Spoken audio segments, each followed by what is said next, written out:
Hi, this is Courtney from CourtneeHuffMinistries on YouTube, and I'm coming to you today. We're going to do a little study today on, I would call it feelings and emotions. I haven't really named it anything per se. I'm just going with something that has been working on my own heart. So I'm coming to you guys with it today. And we're gonna start off by firstly explaining what feelings and emotions are. And as I looked at feelings and emotions, when I looked up emotions, it says that it's a conscious mental reaction. Feeling says that it's a physical sensation, an effective state of consciousness, sentiment, or a desire. Okay. And then it says or the capacity of the soul for emotional states. Today, I'm thinking what we're going to address is actually having to move past your feelings and your desires or your emotions and just getting right to what God has for you to do in the kingdom. This is something that's really true to heart for me today, being that since I just started this YouTube page, I've so often guessed and questioned, Lord, do you want me to do this? Or Lord, do you not want me to do it? Which is something that a lot of you will find when you start something new. You'll always be guessing, Lord, is this for me to do or is this not for me to do? But today we're just going to move through some facts about feelings and emotions and what the Word talks about when it comes to ministering, serving for the Lord. One of the scriptures that works good for me that I look at when I'm dealing with feelings and emotions is 2 Corinthians 1:8, because it often makes me think about what it will cost when it comes time to actually truly being a disciple of the Lord. And the disciples would say this, that they knew exactly what it would cost. And one of the things that they said in 2 Corinthians 1:8, we do not want you to be uninformed, brothers, about the hardship we suffered in the province of Asia. We were under great pressure, far beyond our ability to endure, so that we despaired of life itself. And that's when I'm able to read that, it makes my little thing of thinking, oh, let's go get on the internet and talk about the Lord and try to disciple from the internet. It makes it become such a simple little thing to do. When they were literally fearing for their lives, to do this thing that we do so easily and effortlessly out of our own homes and our prayer rooms. We could just sit in our own homes and do this. I mean, it's just not even equal to the things they had to go through for the gospel, to get the gospel out. And when you can read the Word and see what it cost and what it meant to actually do it, then it can kind of put your own thing in perspective of you should just get over yourself and do what God has called you to do. One of the things that I deal with mostly, I would say, with any of you that are going to do discipling and things like that, is just your feelings of, Lord, is this right for me? Am I right for it? It's really generally not, is this right for me? Am I right for what you have called me to do?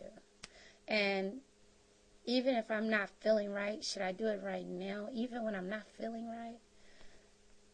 And the answer is yes, because when you do it, if you're able to go and pray about it and to do it in spirit, then it doesn't matter. It's not to be done in flesh. Flesh meaning your emotions, your feelings, and your own self.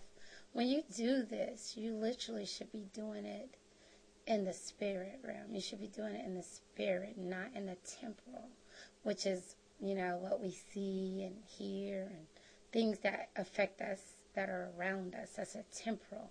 We shouldn't be judging whether from that position if we should do this, because it's a oneness in the spirit, and each and every one of us that have given our life to the Lord have that spirit living in us.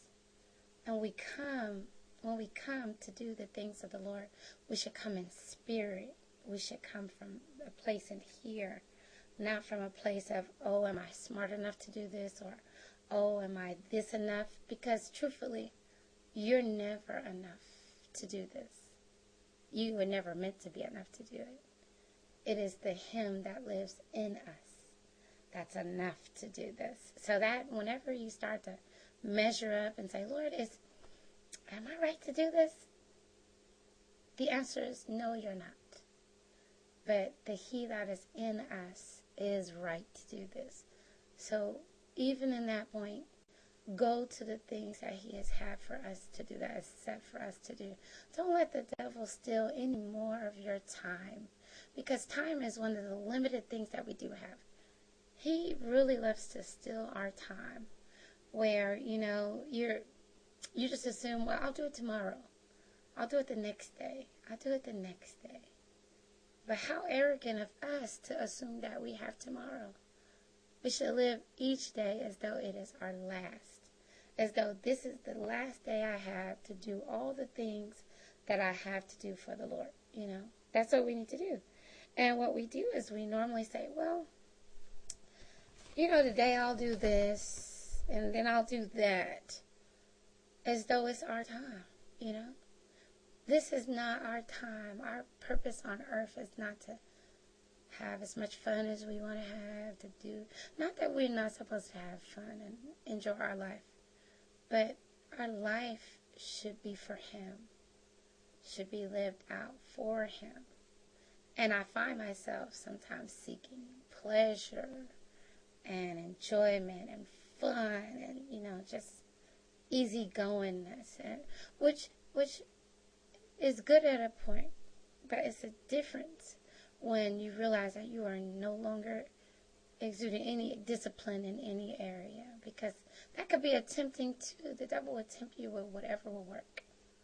If it's money, then he'll give you lots of money, as long as you won't serve him. If it's pleasure and relaxation, he'll give you amazing, wonderful vacations, as long as it works.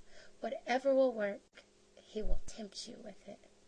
And these are temptings of the devil to bring you off task for what the Lord has set for you to do. Because there is actually a race for you to run on this earth. I mean, believe me, the God of all, the Almighty Lord, our wonderful God that knows every hair on our head, knew what we were coming here for. He knows.